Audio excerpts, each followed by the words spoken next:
Welcome to part 9, guys. Lilac! Can you sense where she is, Mila? Something's coming. Something very, very big is coming. Stay behind me. Halt! I said halt!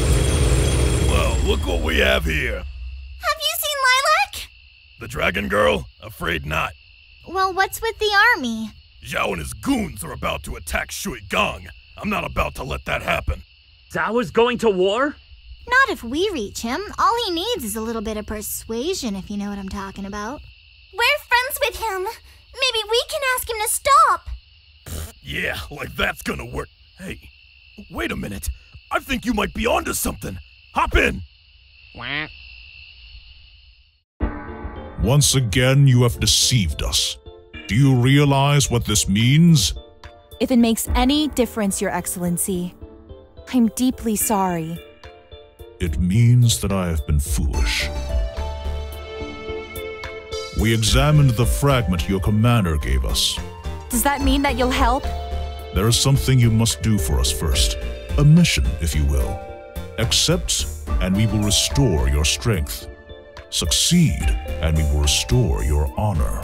Your honor. Thank you, Your Excellency. Your honor. I really do like this voice actor.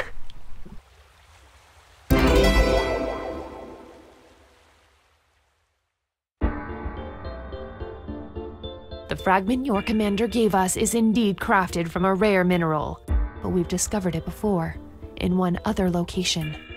Why haven't you dug it up by now? We feared that it was radioactive. Now that we've studied it in person, we know that it is safe enough to investigate. This could provide the answers we seek.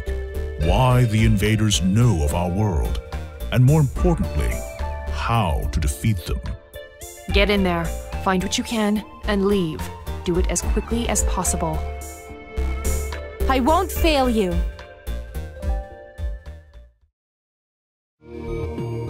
I want to get something out of the way before going any further.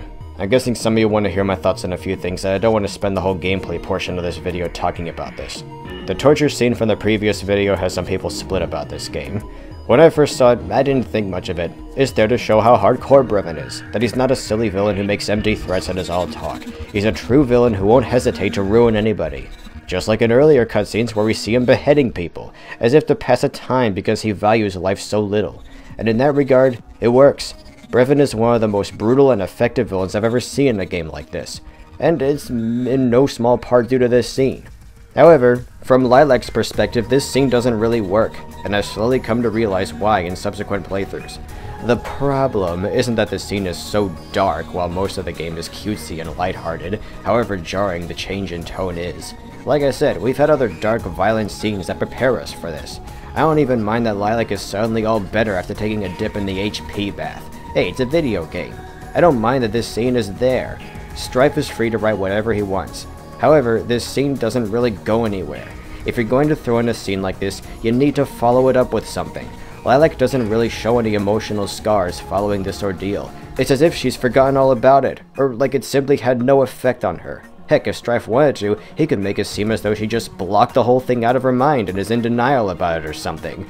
That would actually be pretty interesting. But they don't approach it from that or any angle, really. You'd think she'd at least get a little apprehensive at the mere mention of Brevin.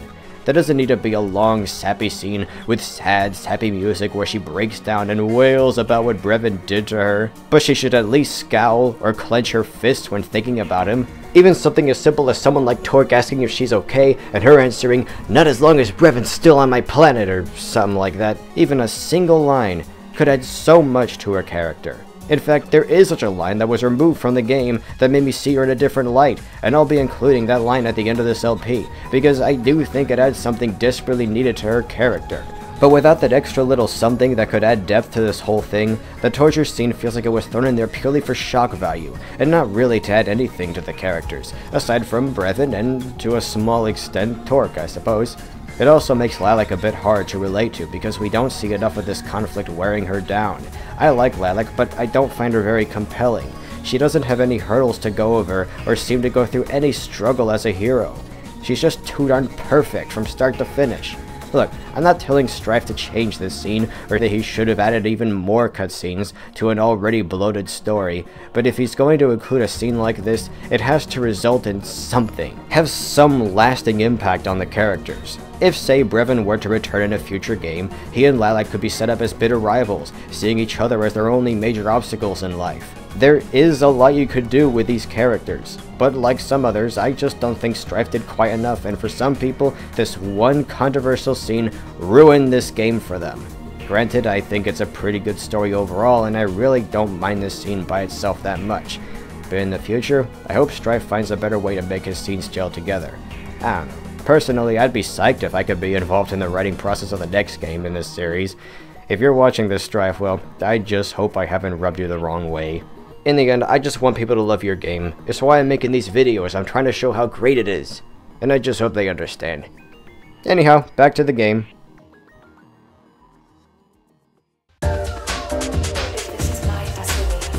Welcome to Pangu Lagoon, guys. This is a Lilac exclusive stage. How about that? So yeah, the other characters have gotten their own stages. Mila's got Aqua Tunnel, Carol's got...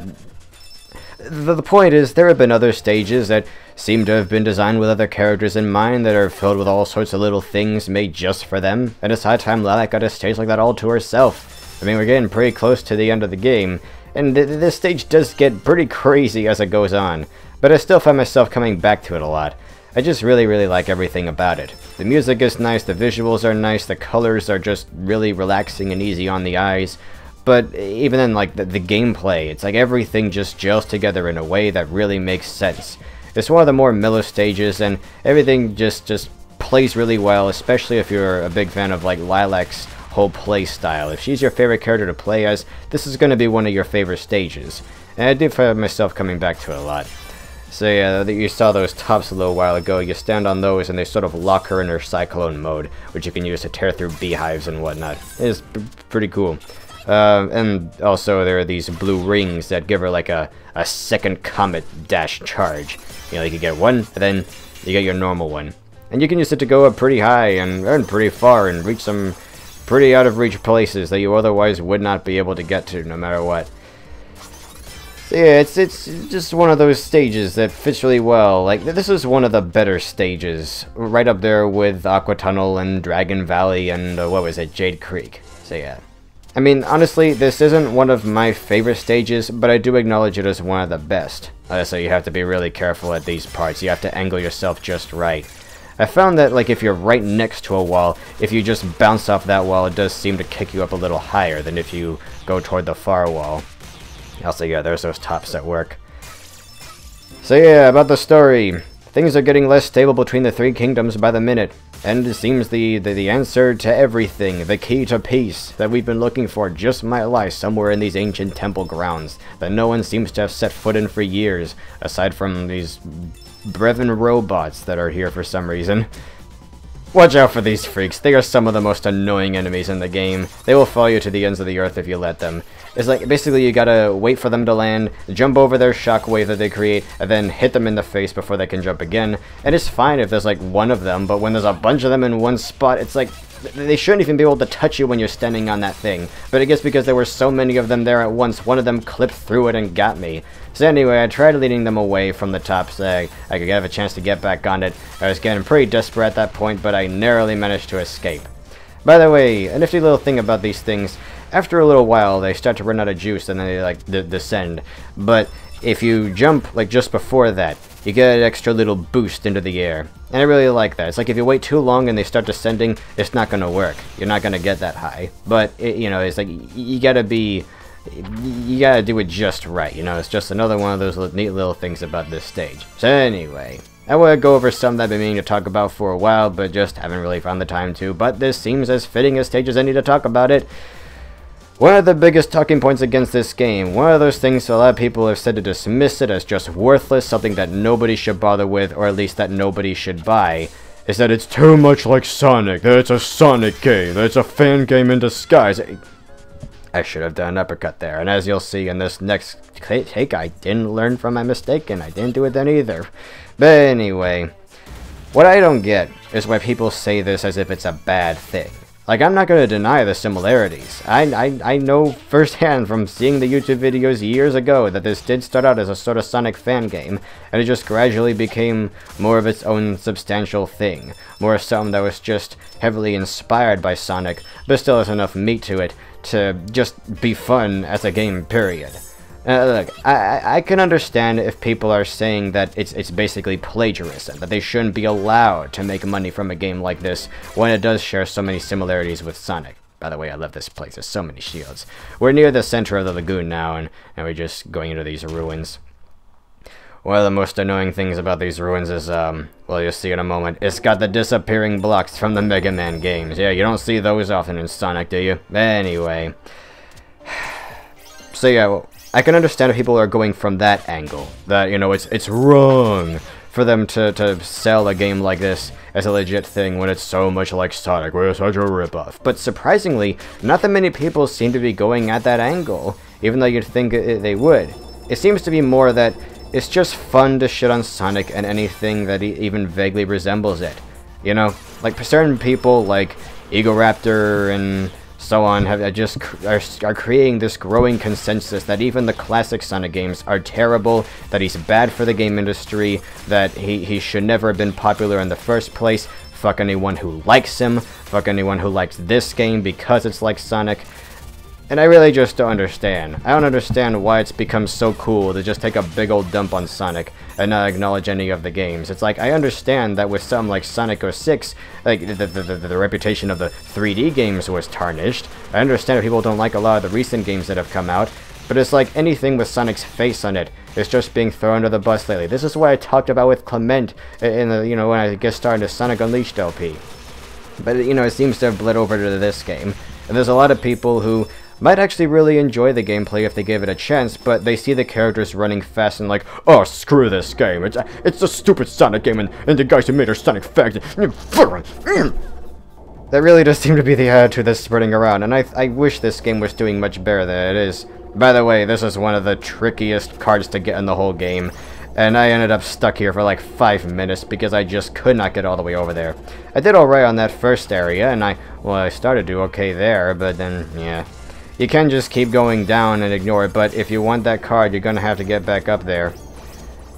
Like I said, I just kept messing up, and I eventually had to make a massive jump cut to when I did get it. It is one of the more frustrating areas of the game.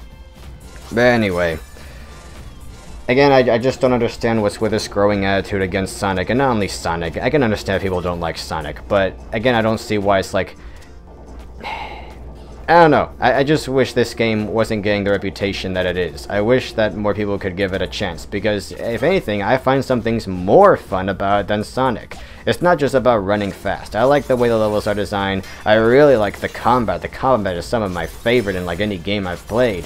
It's like, people don't give Shovel Knight a hard time because, oh, you fight 8 knights that are kind of like the Robot Masters from Mega Man, and you can bounce on things like Scrooge McDuck with his pogo stick, and a lot of the items are like some you'd find out of a Castlevania game. For some reason, people don't have a problem with things like that because, oh, because those games are great, those games are untouchable. You're not supposed to say anything bad about those games, but it's perfectly fine to throw Sonic under the bus because that's just cool, kids. Oh, by the way, it was here that I realized that I missed one of the cards that's right down there to the left, so I had to backtrack a bit to get it. You'll see I get it in a moment. I mean, the closest to like the former argument that I brought up, the closest we get to that talking point, are a few people who have said things like, oh, look at you praising a fan game. As if it's wrong for your average Joe to make a game, or to make a game inspired by something else you really liked as a kid or whatever. Like, I don't know, there do seem to be some people who hate the whole indie scene, who think that you should only be allowed to work on a game if you're part of some huge company or a conglomerate or whatever. And even then, you know, like, there are some people who are perfectly fine with indie games, but it's just a few like this, where, like, the fan game just becomes a really dirty word. Yeah, like you're just a stupid fan, a lowly fan like you should. I mean, you have no business trying to make a game. Again, I know it seems kind of weird how I'm characterizing these people as just mean douchebags, but that is how some of them come off. When they, I mean, if someone's gonna say, for example, that, like, Sonic Adventure and Shadow the Hedgehog are the same game, well then I should be able to say that Mega Man X and Mega Man X7 are the same game, or that Mega Man X and Mega Man X6 are the same game. But I wouldn't say that because I love that series enough to see all the little different things between those games and just see what makes most of them really good, and it makes a few of them like absolutely great. But you know, there are a lot of people who just don't care enough about games like this to pick up the little things about them that make them unique, who just aren't willing to take the time to analyze them because they don't think it merits it. And it's all because of how it vaguely resembles Sonic. It's all because the characters run fast. And I just can't stand it. I can't stand this attitude. I'm sorry that I've been harping on it for most of this level. We're actually getting pretty close to the end of it, but it's something I've been meaning to get off my chest. I've just really wanted to talk about this, but it was something that I was kind of dodging for a while. And again, I won't deny that this game is very much like a Sonic game. You could say it's like a spiritual successor to Sonic, or what Sonic used to be about, or whatever. But there's so much more to it. And again, I really don't understand why people are bringing it up as a criticism, as if it's just not okay to be like a Sonic game because, oh, it's just not cool in this day and age, you know? Like I said, with this growing consensus that just thanks to people like Egoraptor and, you know, even like the red letter media guys are getting on this. Like, everyone's just shitting on it. And I really don't understand it. Just because, you know, I'm not a total Sonic nerd. I like a lot of games. But anyway, that's enough about that. We're at the very end of the level now. I'm sorry I spent the whole time rambling about that. But you can see how well this stage played for yourself. This part's really tricky, and it's where, like, the things I talked about earlier come in, about hitting just the right wall at the right angle and whatnot. I do manage to get it this time. Yeah, and now for one of the craziest bosses in the game. It's actually one of my favorite bosses, if not my favorite boss. Just watch.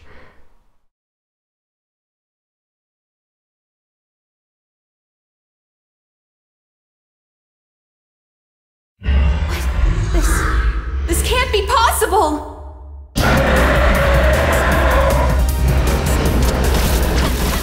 Apparently, we've stumbled into the lair of a dragon, like the ones from Legend, one of Lilac's ancestors that has apparently been sleeping here this whole time, and yeah, it's a pretty crazy boss fight. This boss is very much like the final boss from Metal Slug 5, or if you really want to stretch it, the dragon from Mega Man 2, in that it seems the actual boss is just a background, an animation that plays out, and the only parts of it that really seem to be a character model, an actual thing, are those red scales on its back and its eye, which follows you around and whatnot. It's pretty cool. You know, you don't have to destroy all of these scales, you just have to take out most of them. And once there's just a few left, like less than 10, then his like final weak point will start flashing, you know, and then you just finish him off. I recommend using the rings because you get this special extra attack that I can't believe I haven't talked about yet. It's like those things that Nira would throw at you during the boss fight with her. You know, you get to throw those yourself from your like tail whips. But once you use the charge like Comet Dash, you lose that ability until you jump through another one of these rings.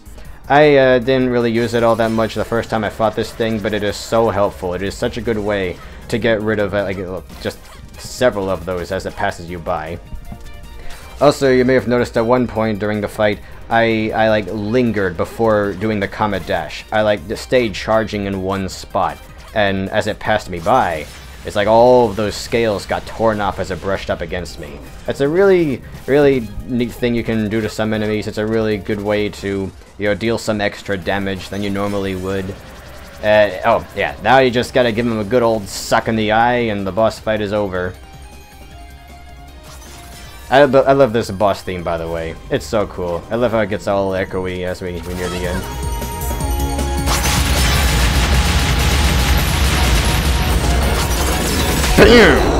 I love this boss fight.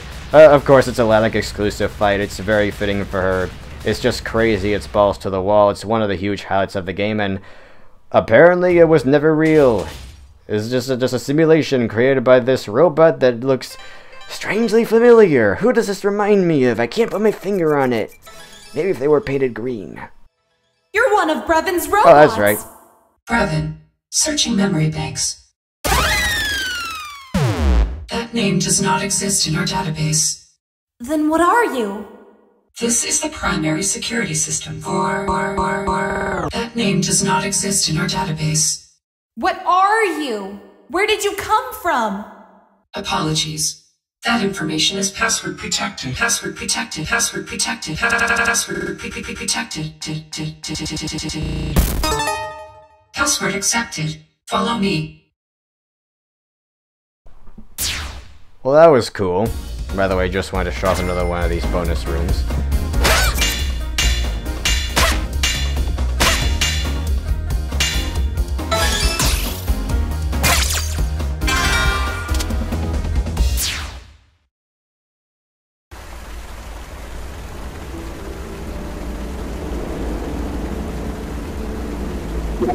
This is our final message. A message that we leave for the future. Although we will respect the wishes of your people and allow our influence to pass into legend, there will come a time in your history when you must learn the truth. When we were stranded here, we sought desperately to return to our world. We wasted countless years trying to find a way home. But we are no closer to an answer than when we started. We decided that helping your civilization survive and prosper was a more efficient use of our technology. So, it seems Lilacs' ancestors were not in fact the dragons of legend, these amazing mythical giants, but fellow anthropomorphs like herself. I mean, there are some differences. He had a bigger, more reptilian-looking mouth and a tail and crazier horns, and some of those things seem to have been lost in, like, the evolutionary gap between that and Lilacs' generation. But this does make that evolutionary gap a lot more believable, you know? Also, not only were they aliens who, like, crash-landed on this planet, but it seems that some of Brevon's own technology is derivative of dragon tech. Like, you know, Syntax seems to have been a reverse-engineered version of one of their robots. Maybe Brevon found some dragon ruins like those of the Pangu Lagoon on some other world. Maybe that's how he learned about them crash-landing here, and that's how he became interested in this planet, how he knows about the Kingdom Stone and all that stuff. And it also somewhat explains why his ship is apparently, like, relatively easily compatible with the Kingdom Stone. Why he would be able to use it as a power source. I mean, I'd like to think that he wouldn't be able to use just anything, even though, like, he's, like, plundered countless worlds and, like, mixed all their tech and robots and whatnot together. But I like to think that the dragon tech is a much bigger part of it than most. So yeah, that's an interesting thing to tie Brevon and Lilac and the dragons together. I really like this revelation. Again, like I said in part 3, I really like how the dragons are handled. It's just one of the cooler aspects of the story, and I think it really shines. You can stop this war before it begins. Tell me what to do. Our ships will take you as far as they can. When you land, ride the northern winds to the snowfields. Understood. We are counting on you, Dragonblood. Safe winds.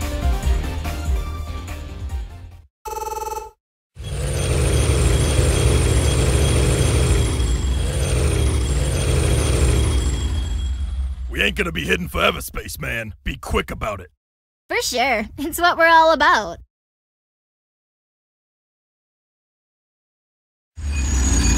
Stop! What are they doing here? Nice hat. Nice gut. Let me help!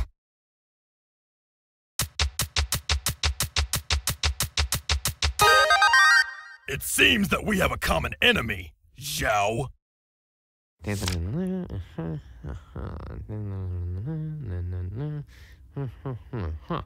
So let me get this straight. The Magister says that if we join together and fight Mr. Braven, we get half of the Kingdom Stone's energy. Sounds like a fair offer, does it not? Are you kidding? My city needs way more than half. Ha! You just want to hog the last of our reserves. I know you feel a little jealous, but I can't help if my city is bigger than yours. Hold on a minute, fellas! This is exactly what Brevon wants! For you two to fight while he gets away with all of your energy! What difference does it make if it's Brevon or this swine?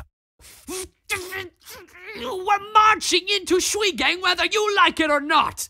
You don't have the guts! Look!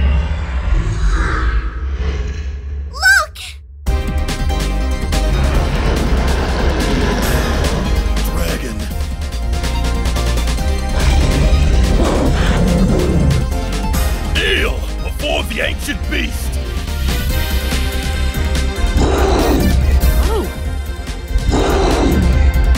you're saying that, we should work together. Oh, of course! Oh, please don't need us.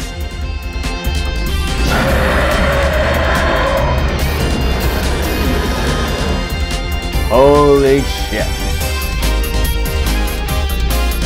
What's that? It couldn't have been her. Could it? Careful what you wish for. Yay! Guys! It's really you! You came back! Where have you been? How did you do that? I didn't do it. This little fella did. Shh, don't let the other guys hear that. It's okay, guys. This robot wasn't made by Brevin. Really? It's a long story, but the Magister believes us now. We have his full support. Aw, yeah! That's my girl. My friends, we have been blessed with the seal of the dragon. We must heed its call and join together for the greater good. Under my leadership. You can't be serious. See you in part 10, guys. It's gonna get pretty crazy.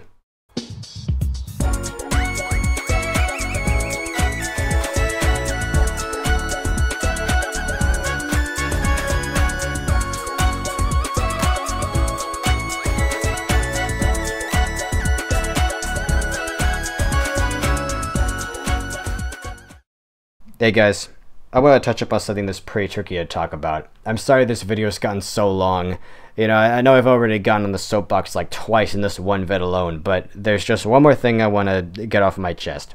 You guys know me, I don't ask for subscribers and favorites and likes and whatnot because I don't need to. That stuff comes to me. No one really needs to ask for that stuff. And so it's kind of annoying when they do. I mean, there are a few people who I follow who I'm kind of sort of okay with them doing it just because I feel their content is really, really good and they deserve every subscriber they get. But most of the time, I just find it as annoying as can be. There's just no need for it. It's not like there's that many people who are like, oh, you could do that? I had no idea. If someone likes your content, if they enjoyed your video enough to want to see more videos like it, chances are they're going to subscribe. You don't need to demand that they do it. I mean, look at Steve. He's got 100,000 subscribers, and he didn't ask for a single one of them. And look at where he is now. Granted, I'm not near where he is, you know, I'm pretty far off. But still, this is why I don't ask you guys for subscriptions and whatnot, because I only want people who actually like my stuff and want to see it to subscribe. And I don't ask for this stuff usually, but there is one thing that I will ask for in the context of this particular LP that I just hope doesn't rub you the wrong way. Likes, comments, favorites, all that stuff aside, I would appreciate if you guys could share this video.